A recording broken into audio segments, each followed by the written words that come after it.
นี่คือศาลาวัดถ้ำผาลายบ้านนาผางตำบลกกปลาซิวเลยพี่น้องหมู่นี่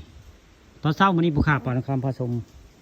มาบริเวณถ้ำผาลายศาลา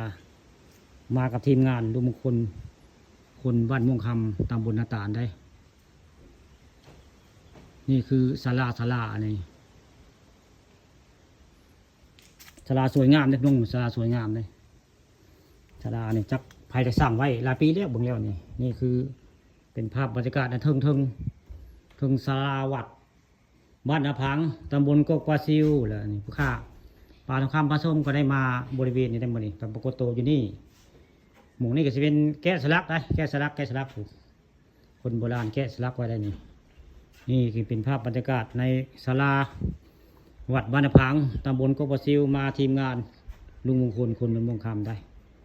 นี่นะคนโบราณแกะสลักไว้ผู้จักสลักยังไม่รู้ได้ไปคิด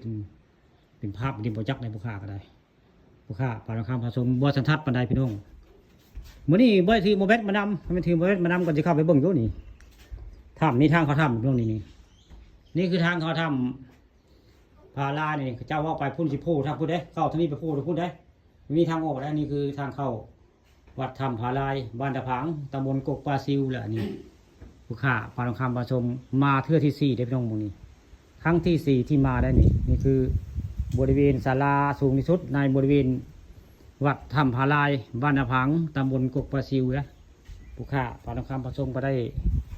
ด้มีโอกาสมาในวัดบางกกปลาซิวตรงนี้นี่ก็เป็นภาพบรรยากาศคักพี่น้องนี่ศาลาสวยงามนี่ก็เจ้าสร้างแปลงไว้ได้นี่แล้วก็มีถ้ำเป็นหูได้เข้าไปประมาณ10 เมตรก็เจ้าก็จิพูทางคนได้มีทางออกทางคนได้จะมีทางออกทางเข้าได้นี่คือภาพบรรยากาศถ้ำผาลายบ้านนาพังตำบลกกปลาซิวทิวทัศน์สวยงามพี่น้องนี่บรรยากาศคักใครยังมาเที่ยวมาชมก็มาได้พี่น้องนี่คือบริเวณศาลาวัดบ้านนาพังตำบลกกปลาซิวมีถ้ำนี่มีถ้ำแล้วก็ผาลายคนโบราณขีดไว้ง่ายนี่ไผ่บจักกับผู้ค้าป่าทองคำผสมเอาภาพความสวยงามมาให้เบิ่งมาชมแล้วนี่ก็คือถ้ำผาลายพี่น้องคักบรรยากาศสวยงาม